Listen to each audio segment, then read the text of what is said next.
বিনা প্রতিদ্বন্দ্বিতায় নির্বাচিত হওয়া ঠেকাতে না ভোট রেখে আরপিও সংশোধন, জোট করলেও ব্যবহার করতে হবে নিজস্ব প্রতীক।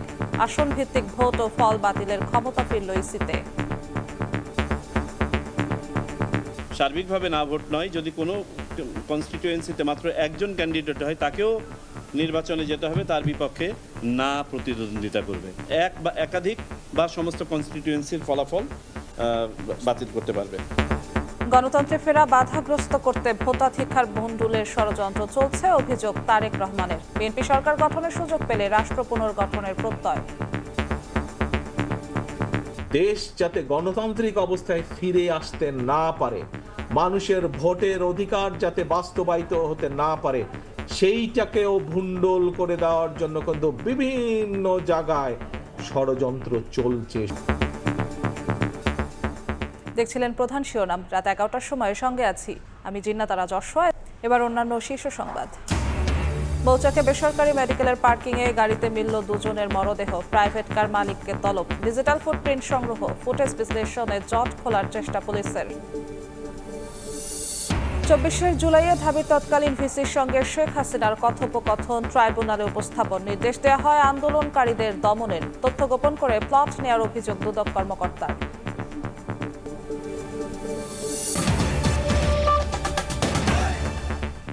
বিনা প্রতিদ্বন্দ্বিতায় নির্বাচিত হওয়া ঠেকাতে না ভোট রেখে আরপিও সংশোধন করেছে নির্বাচন কমিশন। প্রায় 8 ঘন্টার বৈঠক শেষে সন্ধ্যায় এসি আবুল ফজল মোহাম্মদ সানাউল্লাহ জানান, হলফনামায় মিথ্যা তথ্য দেওয়ার প্রমাণ মিললে 5 বছরের মধ্যে সংসদ সদস্য পদ বাতিলের বিধান যুক্ত করা হয়েছে। জোট করে নির্বাচন করলেও প্রার্থীকে নিজ দলের প্রতীকে ভোট করতে হবে। আরও জানান, আসন ভিত্তিক ভোট বাতিলের এখতিয়ার ইসির হাতে ফেরানো হয়েছে। ত্রয়োদশ জাতীয় সংসদ নির্বাচন সামনে রেখে আইনবিধি ঢেলে সাজাচ্ছে ইসি। এরই অংশ হিসেবে সোমবার আবারও গণপ্রতিনিধিত্ব আদেশ সংশোধন আলোচনায় বসেন সিইসি ও অন্যান্য কমিশনাররা। প্রায় 8 ঘন্টার বৈঠক শেষে চূড়ান্ত সিদ্ধান্তে পৌঁছায় কমিশন। সন্ধ্যায় গণপ্রতিনিধিত্ব আদেশ 2025-এর খসড়া চূড়ান্ত নিয়ে সংবাদ সম্মেলন করেন নির্বাচন কমিশনার আবুল ফজল মোহাম্মদ সানাউল্লাহ। জানান, বিনা প্রতিদ্বন্দ্বিতায় নির্বাচিত হওয়ার সুযোগ বন্ধ করতে রাখা হয়েছে না ভোটের বিধান। সার্বিকভাবে না ভোট নয়, যদি কোনো কনস্টিটিউয়েন্সিতে মাত্র একজন ক্যান্ডিডেট হয় তাকেও নির্বাচনে যেতে হবে, তার বিপক্ষে না প্রতিদ্বন্দ্বিতা করবে। বলেন, বিভিন্ন দল মিলে জোট করলেও প্রার্থীকে ভোট করতে হবে নিজ দলের প্রতীকে। হলফনামায় মিথ্যা তথ্য দেয়ায় প্রমাণ মিললে সংসদ সদস্য পদ বাতিলের বিধান যুক্ত করা হয়েছে। স্ব প্রতীক নিয়েই নির্বাচন করবে, দল জোটবদ্ধভাবে নির্বাচন করলেও। কোনো রাজনৈতিক দলের নিবন্ধন দরখাস্ত যদি নাকচ হয়, তাহলে 15 দিনের মধ্যে সুনির্দিষ্ট কারণ উল্লেখ করেই নির্বাচন কমিশন তাদেরকে পত্র দিবে। 2 জন প্রার্থীর সমান ভোট পেলে পুনরায় নির্বাচন হবে সেই আসনে। বাতিল করা হয়েছে ইভিএম প্রকল্প। আসন ভিত্তিক ভোট বাতিলের ক্ষমতা ইসিতে ফেরানো হয়েছে আরপিওতে। ভোটের সংখ্যা 2 জন প্রার্থীর মধ্যে যদি সমান হয়ে যায়, তাহলে লটারির মাধ্যমে প্রার্থী নির্বাচনের যে বিধান ছিল, কমিশন সেটা থেকে সরে এসে বলছে না, এটা এই ক্ষেত্রে পুনর্নির্বাচন অনুষ্ঠিত হবে। ইভিএম সংক্রান্ত যাবতীয় প্রভিশন বিলুপ্ত করা হয়েছে। নির্বাচন বাতিল করার বা ফলাফল বাতিল করার যে সক্ষমতা, সেটাকে সীমিত করা হয়েছিল আপনারা জানেন, সেটা আবার পুনঃস্থাপন করা হয়েছে। কমিশনার আরও জানান, 84টি নতুন দলের মধ্যে প্রাথমিক যাচাইয়ে উত্তীর্ণ হয়েছে 22টি। 83টি সংসদীয় আসনের সীমানা নির্ধারণে আপত্তি এসেছে। কাউসার চৌধুরী, কুমু, সময় সংবাদ, ঢাকা। গণতন্ত্রে ফেরা বাধাগ্রস্ত করতে ভোটাধিকার ভণ্ডুলের ষড়যন্ত্র চলছে বলে অভিযোগ করেছেন বিএনপির ভারপ্রাপ্ত চেয়ারম্যান তারেক রহমান। ষড়যন্ত্র রুখে দিতে নেতাকর্মীদের ঐক্যবদ্ধ থাকার আহ্বান জানান তিনি। বিকেলে নওগাঁ জেলা বিএনপির দ্বিবার্ষিক সম্মেলনে ভার্চুয়ালি যুক্ত হয়ে তারেক রহমান আরও বলেন, সরকার গঠনের সুযোগ পেলে দেশ পুনর্গঠন করবে বিএনপি।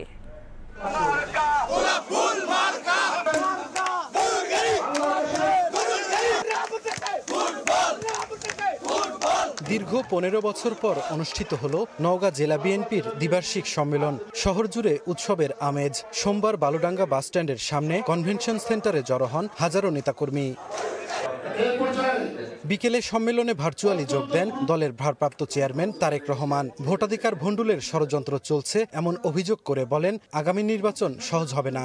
দেশ যাতে গণতান্ত্রিক অবস্থায় ফিরে আসতে না পারে, মানুষের ভোটের অধিকার যাতে বাস্তবায়িত হতে না পারে, সেইটাকেও ভণ্ডুল করে দেওয়ার জন্য কিন্তু বিভিন্ন জায়গায় ষড়যন্ত্র চলছে, ষড়যন্ত্র শুরু হয়েছে। আগামী নির্বাচন বাংলাদেশের ইতিহাসে যত নির্বাচন হয়েছে তার মধ্যে সবচাইতে কঠিন হবে। 1 বছর আগে আমি কথা বলেছিলাম যে অদৃশ্য শক্তি কাজ করছে, বিভিন্ন রকম ষড়যন্ত্র হচ্ছে, এত সহজ হবে না। যতই সহজ মনে করছেন, যত সহজ মনে করছেন, পুরা বিষয়টি সম্পূর্ণভাবে তার উল্টা। দেশ পরিচালনার অভিজ্ঞতার কথা উল্লেখ করে তারেক রহমান বলেন, ক্ষমতায় গেলে ভেঙে পড়া দেশ নতুন করে গড়ে তোলা হবে। বিএনপির অভিজ্ঞতা আছে এই দেশের খাদ্য উৎপাদন কিভাবে দ্বিগুণ করতে হয়। বিএনপির অভিজ্ঞতা আছে কিভাবে এই দেশের নারী সমাজকে শিক্ষার আলোয় আলোকিত করে দিতে হয়। বিএনপির অভিজ্ঞতা আছে কিভাবে এই দেশের লক্ষ কোটি শ্রমিককে বিদেশে কর্মসংস্থানের ব্যবস্থা করে দিতে হয়। বিএনপির অভিজ্ঞতা আছে কিভাবে এই দেশে শিল্প কারখানা তৈরি করতে হয় বা তৈরি করা যেতে পারে এবং তার মাধ্যমে কর্মসংস্থানের ব্যবস্থা করা যেতে পারে। জনগণের আস্থা ও বিশ্বাস যেন নষ্ট না হয় সেজন্য নেতাকর্মীদের সতর্ক থাকার আহ্বান জানান তারেক রহমান। এই ঘুঘুরা যাতে আসতে না পারে, এই দলের স্বার্থকে নিজের স্বার্থে ব্যবহার করার জন্য সুযোগ না পায়। সাইফুর রহমান রকি, সময় সংবাদ, নওগাঁ। রাজাকারদের ফাঁসি দিয়েছি, এবার ওদেরও ছাড়ব না। ছাত্র জনতার আন্দোলন চলাকালে 2024 সালের 14 জুলাই রাতে ঢাকা বিশ্ববিদ্যালয়ের তৎকালীন ভিসি মাকসুদ কামালের সঙ্গে কথোপকথনে কথা বলেন শেখ হাসিনা। তাদের এই কথোপকথন ট্রাইব্যুনালে পড়ে শোনান চিফ প্রসিকিউটর। মুক্তিযোদ্ধাদের নাতিপুতিরাও পাবে না, তাহলে কি রাজাকারের নাতিপুতিরা পাবে? 14 জুলাই 2024 গণভবনের সংবাদ সম্মেলনে শেখ হাসিনার এই বক্তব্যে ফুঁসে ওঠে গোটা বাংলাদেশ। বক্তব্যের প্রতিবাদে মধ্যরাতে ঢাকা বিশ্ববিদ্যালয়ের বিভিন্ন হল থেকে মিছিল নিয়ে রাজপথে নামেন হাজার হাজার শিক্ষার্থী। ওই দিন রাত 11টা 28 মিনিট 43 সেকেন্ডে ঢাকা বিশ্ববিদ্যালয়ের সে সময়ের ভিসি মাকসুদ কামালকে ফোন করেন শেখ হাসিনা। এতদিন ফোন আলাপের বিষয়টি জানা গেলেও কি কথা হয়েছিল দুজনের তা সামনে আসেনি। সোমবার একটি মামলার সূচনা বক্তব্যে হাসিনা মাকসুদ কামালের কথোপকথন আন্তর্জাতিক অপরাধ ট্রাইব্যুনালে তুলে ধরেন চিফ প্রসিকিউটর। পারস্পরিক সালাম বিনিময়ের পর মাকসুদ কামাল শেখ হাসিনাকে বলেন, প্রত্যেক হল থেকেই তো ছেলেমেয়েরা তালা ভেঙে বের হয়ে গেছে, রাজু ভাস্কর্য ও মল চত্বরে জড়ো হচ্ছে, যে কোনো মুহূর্তে আমার বাসাও অ্যাটাক করতে পারে। জবাবে শেখ হাসিনা বলেন, বাসা প্রোটেকশনের কথা বলে দিছি। এক পর্যায়ে মাকসুদ কামাল বলেন, শিক্ষার্থীরা সবাই বলছে তারা রাজাকার। এবার শেখ হাসিনার জবাব, রাজাকারের তো ফাঁসি দিছি, এবার তোদেরও তাই করব, একটাও ছাড়ব না। কথোপকথনের এক পর্যায়ে আবারও ক্যাম্পাসের নিরাপত্তা বাড়ানোর কথা বলেন মাকসুদ কামাল। শেখ হাসিনা বলেন, ব্যবস্থা করছি, সব ক্যাম্পাসে বিজিবি, র্যাব, পুলিশ সব রকম ব্যবস্থা করা হচ্ছে। এক পর্যায়ে ছাত্রলীগ এবং ঢাকা মহানগর আওয়ামী লীগকে সংগঠিত করার কথা বলেন মাকসুদ কামাল। জবাবে আবারও রাজাকার প্রসঙ্গ আনেন শেখ হাসিনা। বলেন, রাজাকারদের কি অবস্থা হয়েছে দেখিস নাই, সবগুলোকে ফাঁসি দিছি, এবার তোদেরও ছাড়ব না। মাকসুদ কামালও বলেন, ঝামেলা মিটে গেলে ধরে ধরে অস্থিরতা সৃষ্টিকারীদের বিশ্ববিদ্যালয় থেকে বহিষ্কার করা হবে। শেখ হাসিনাও সায় দেন, বলেন, আজকে সহ্য করার পরে সবাইকে অ্যারেস্ট করবে, ধরে নেবে এবং যা অ্যাকশন নেয়ার নেবে। ইংল্যান্ডে ছাত্র রাজনীতির জন্য মাঠে নামায় গুলি করে মেরে ফেলা হয়েছিল, এ প্রসঙ্গ টেনে শেখ হাসিনা বলেন, ওই অ্যাকশন না নেওয়া ছাড়া উপায় নাই। ট্রাইব্যুনালের প্রসিকিউশন বলছে, শেখ হাসিনা ও মাকসুদ কামালের কথোপকথনেই পরিষ্কার, আন্দোলন দমনে গুলি করা সহ সব রকম নির্দেশনায় দিয়েছিলেন শেখ হাসিনা। আফজাল হোসেন, সময় সংবাদ, ঢাকা।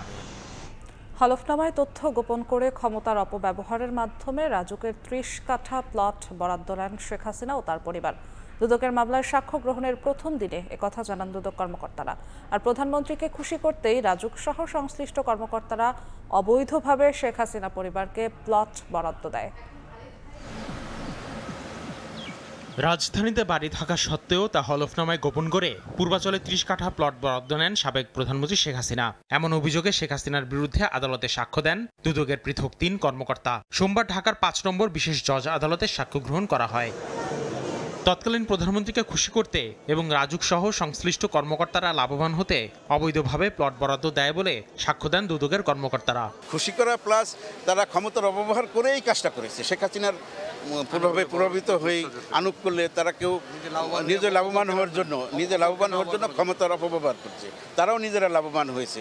সাবেক প্রধানমন্ত্রী শেখ হাসিনা ক্ষমতার অপব্যবহার করে রাজুকের প্লট বরাদ্দের নীতিমালা লঙ্ঘন করেছেন বলে জানান দুদকের আইনজীবী। শেখ হাসিনার ধানমন্ডিতে যে সুদাশোধন সেটা তার হাজব্যান্ডের নামে। পরিবারের কোনো সদস্যর কোনো বাড়ি থাকে বা প্লট থাকে, তাহলে সেক্ষেত্রে সে কোনো রাজুকের প্লট পাওয়ার হকদার না এবং তার পাবে না। আবেদন করলো সেটা বাতিলযোগ্য। এবং সে এফিডেভিটে যে উল্লেখ করছে সেখানে সে বলেছে যে ঢাকা নারায়ণগঞ্জ কোথাও তার কোনো গাড়ি কিছু নেই, বাড়ি নেই, প্লট নেই। দুর্নীতির ৩ মামলায় শেখ হাসিনা, তার ছেলে সজীব ওয়াজেদ জয় ও মেয়ে সাইমা ওয়াজেদ পুতুল সহ ৪৭ জনের বিরুদ্ধে সাক্ষ্য দেন মামলার বাদীরা।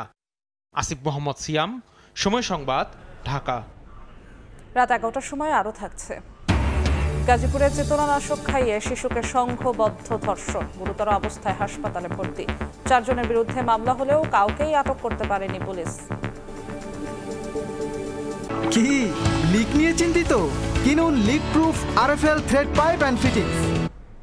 3 দিনের সফরে মালয়েশিয়া পৌঁছেছেন প্রধান উপদেষ্টা ডক্টর মোহাম্মদ ইউনুস। স্থানীয় সময় সন্ধ্যা 7টা 50 কুয়ালালামপুর বিমানবন্দরে তাকে অভ্যর্থনা জানান মালয়েশিয়ার স্বরাষ্ট্রমন্ত্রী সাইফুদ্দিন ইসমাইল।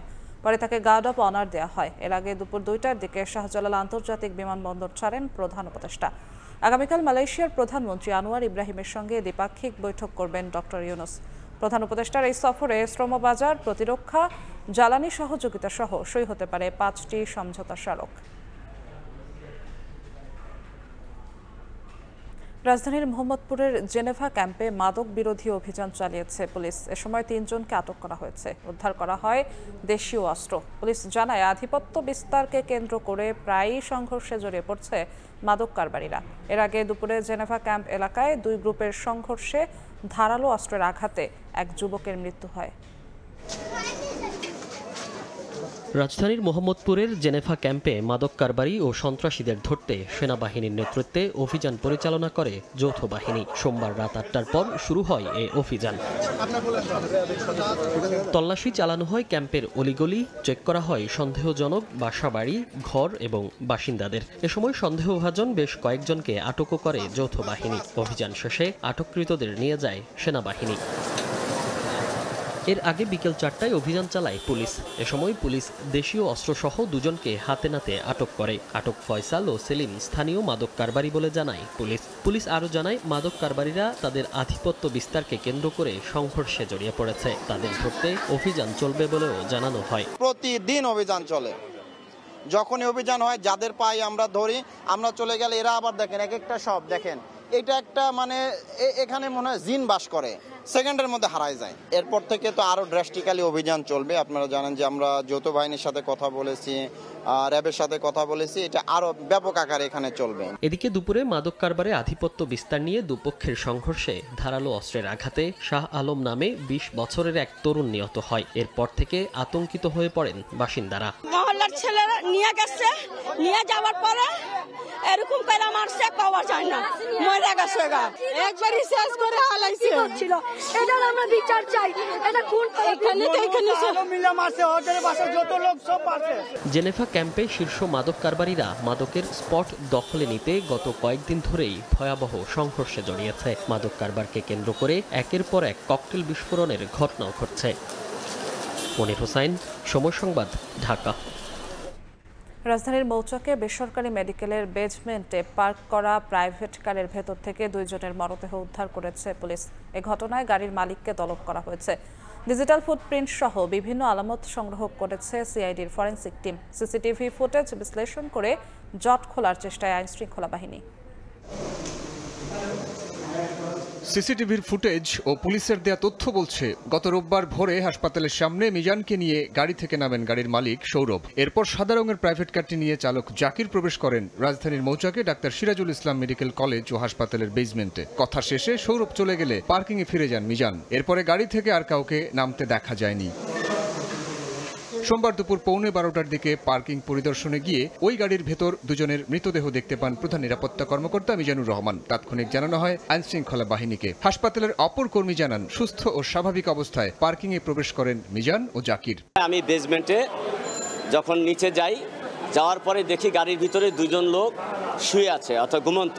যখন আমি কোনো রেসপন্স পাই না তখন আমি ওই দরজা টান দেওয়ার পরে গাড়ির দরজা খুলে যায়। পিছনে যে শোয়া অবস্থায় আছে তার মুখে দেখি ফোসকা পড়ার মতো এবং তার হাতে ফোসকা পড়া। গাড়ি যখন প্রবেশ করে তখন তো ওই ড্রাইভারের সাথে কথা বলছি, তখন তো ওদের ভালো মনে হচ্ছে, তো ওরকম কিছু মনে হয় না। খবর পেয়ে দ্রুত ঘটনাস্থলে আসে সিআইডির ক্রাইম সিন ইউনিট, সংগ্রহ করে আলামত ও ডিজিটাল ফুটপ্রিন্ট। প্রাথমিক অনুসন্ধানে পাওয়া তথ্য বিশ্লেষণ করে পুলিশ বলছে ভাড়ায় চালিত গাড়িটি রোগী নিয়ে নোয়াখালীর চাটখিলে যাবার কথা ছিল। গাড়ি নিয়ে ড্রাইভার চলে যায় বেসমেন্টে পার্কিং এর জন্য, আর 2 জন এখানে থাকে, একটা হচ্ছে মালিক সৌরভ, তার সাথে মিজান। 2 জন রিসেপশনে কথা বলে মিজান চলে যায় গাড়ির কাছে, মানে যেটা পার্কিং এর ওখানে, আর সৌরভ এখান থেকে বিদায় নাই। তো এরা 2 জন যেহেতু এখানে যে পেশেন্ট আছে পেশেন্টকে নিয়ে যাবে, ওই পেশেন্টের সাথে পেশেন্টের লোকজনের সাথে কথা হয়েছে। এখানে জোবাইর নামে একজন বাচ্চা আছে। সিসিটিভির ফুটেজ ও অন্যান্য আলামত বিশ্লেষণ করে দ্রুত রহস্যময় এই মৃত্যুর কারণ উদ্ঘাটন করা হবে বলে জানান রমনা বিভাগের উপপুলিশ কমিশনার। সিসি ক্যামেরা থেকে শুরু করে আমাদের যে টুলসগুলো আছে আমরা ব্যবহার করে আমরা এটা ফুল থরলি একটা ইনভেস্টিগেশন করতেছি, করার পরে আসলে বুঝতে পারবো এটার কি হয়েছে। শ্রোতাল শেষে মৃতদেহ দুটি ময়না তদন্তের জন্য ঢাকা মেডিকেলের মর্গে পাঠানো হয়। সাইফুল রুদ্র, সময় সংবাদ, ঢাকা। এবার আবহাওয়ার খবর।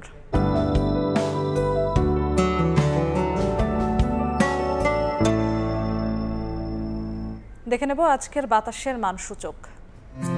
বায়ুমান বিষয়ক সংস্থা IQAir এর সূচক অনুযায়ী বাংলাদেশে এখনকার বাতাসের মান: ঢাকা বিভাগের বায়ুর মান ৬২, যা সন্তোষজনক, বাতাসের আর্দ্রতা ৮৩%। চট্টগ্রাম বিভাগে বায়ুর মান ৫৬, এটিও সন্তোষজনক, বাতাসের আর্দ্রতা ৮৯। রাজশাহী বিভাগে বায়ুর মান ১৫৩, যা সহনীয়, আর্দ্রতা ৮৪। সিলেট বিভাগে বায়ুর মান ৭৫, এটি সন্তোষজনক, বাতাসের আর্দ্রতা ৮৯%। খুলনা বিভাগের বায়ুর মান ৫৫, যা সন্তোষজনক, বাতাসের আর্দ্রতা ৮৭।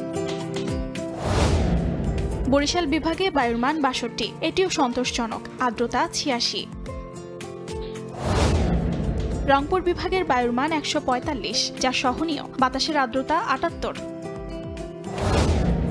ময়মনসিংহ বিভাগের বায়ুর মান ৯২, এটি সন্তোষজনক, বাতাসের আর্দ্রতা ৮৪%। সারা দেশে বায়ুর মান সবচেয়ে ভালো খুলনায় ৫৫ আর সবচেয়ে খারাপ রাজশাহীতে ১৫৩।